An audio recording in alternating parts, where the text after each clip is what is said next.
हरियाणा के अंबाला में डॉक्टर श्यामा प्रसाद मुखर्जी जयंती समारोह में केंद्रीय स्वास्थ्य मंत्री जेपी नड्डा और मुख्यमंत्री नायब सिंह सैनी समेत कई जाने माने लोग शामिल हुए।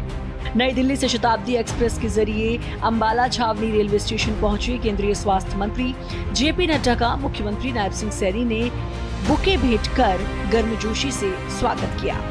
इसके बाद दोनों नेता सीधे अंबाला शहर स्थित डॉक्टर श्यामा प्रसाद मुखर्जी जयंती समारोह स्थल पहुंचे, जहां प्रदेश भर से आए कार्यकर्ताओं और लोगों ने उनका स्वागत किया। केंद्रीय स्वास्थ्य मंत्री जेपी नड्डा और सीएम नायब सिंह सैनी ने डॉक्टर श्यामा प्रसाद मुखर्जी की प्रतिमा पर पुष्पांजलि भी अर्पित की। केंद्रीय स्वास्थ्य मंत्री जेपी नड्डा ने डॉक्टर श्यामा प्रसाद मुखर्जी के जीवन को राष्ट्रभक्ति, त्याग और अखंड भारत के संकल्पों का प्रतीक बताया। उन्होंने कहा कि प्रधानमंत्री नरेंद्र मोदी के नेतृत्व में केंद्र सरकार उनके विचारों को धरातल पर उतारने का कार्य कर रही है। इस मौके पर जेपी नड्डा ने हरियाणा सरकार में नौकरियों में भर्ती में भ्रष्टाचार खत्म करने की उपलब्धि की तारीफ की। यहाँ पर आपने वो इनेलो का भी आपने राज देखा, आपने कांग्रेस का भी राज देखा, आपने वो भी राज देखा जब भर्तियों के घोटाले में नेता वर्षों जेल जाया करते थे।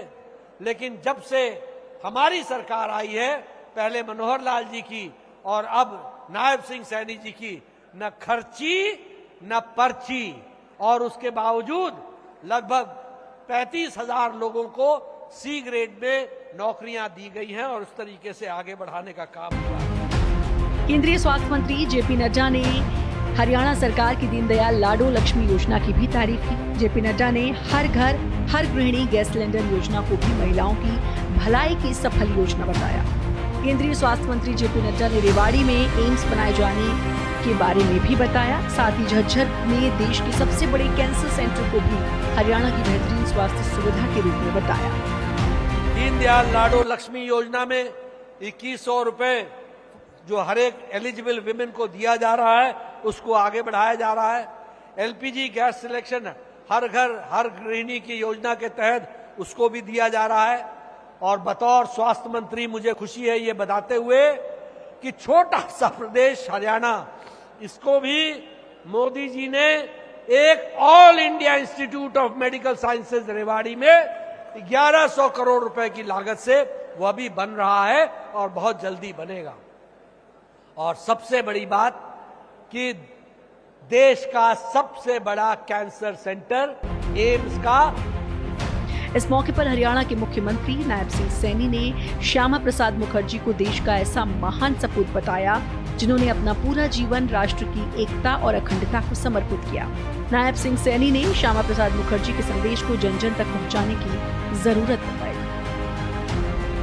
मुख्यमंत्री नायब सिंह सैनी ने श्यामा प्रसाद मुखर्जी को ऐसा जननेता बताया जिन्हें सत्ता का लालच कभी नहीं रहा।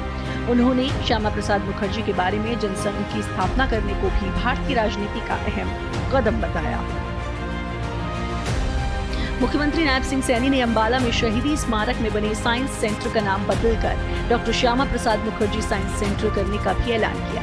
साथ ही उन्होंने शहीदी स्मारक में डॉक्टर श्यामा प्रसाद मुखर्जी की प्रतिमा लगाए जाने की भी घोषणा की। जब डॉक्टर श्यामा प्रसाद मुखर्जी अंबाला कैंट के रेलवे स्टेशन पर उतरे और उन्होंने वहां पर एक जनसभा को संबोधित किया, साथियों उनकी याद में हम अंबाला कैंट में लगभग 5 एकड़ में बन रहे ये साइंस सेंटर का नामकरण हम डॉक्टर श्यामा प्रसाद मुखर्जी के नाम से करने का मैं घोषणा करता हूं, जिसके ऊपर 85 करोड़ रुपए की साथियों लागत आएगी। और उसी साइंस सेंटर के पास doctor Shyama Prasad Mukherjee science centre के पास ही वहां पर एक भव्य और दिव्य जो हमारा शहीदी स्मारक है और अंबाला का नेशनल हाईवे से गुजरने वाला है, वहां पर डॉक्टर श्यामा प्रसाद मुखर्जी की एक भव्य मूर्ति भी बनाई जाएगी, उसकी भी मैं साथियों आज घोषणा करता हूं। मुख्यमंत्री नायब सिंह सैनी ने इस मौके पर लोगों से अपील की कि एसआईआर की प्रक्रिया में पूरा सहयोग करें ताकि एक भी मतदाता का नाम वोटर लिस्ट में शामिल होने से न छूटे। सीएम नायब सिंह सैनी ने ये भी बताया कि 17 जुलाई को प्रधानमंत्री नरेंद्र मोदी जिंदा रहेंगे। इस मौके पर केंद्रीय स्वास्थ्य मंत्री जेपी नड्डा ने अंबाला और हरियाणा के विकास के लिए कई नई परियोजनाओं की भी घोषणा की। उन्होंने इस प्रदेश स्तरीय समारोह में राष्ट्रवाद, विकास और संगठन को लेकर कई अहम संदेश भी दिए।